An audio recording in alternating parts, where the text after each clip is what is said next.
Okay, I'll just show you how to set the sat nav on the Ford Sync 3 audio system in this 2017 Ford Focus.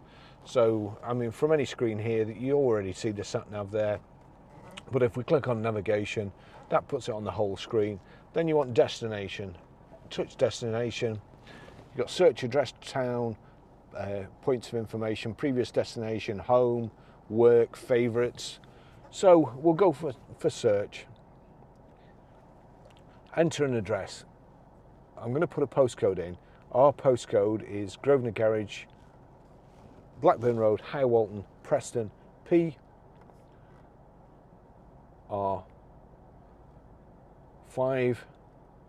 Now I'm going to put a space in it, space, and then 4EA. So that's it, it's recognised it there.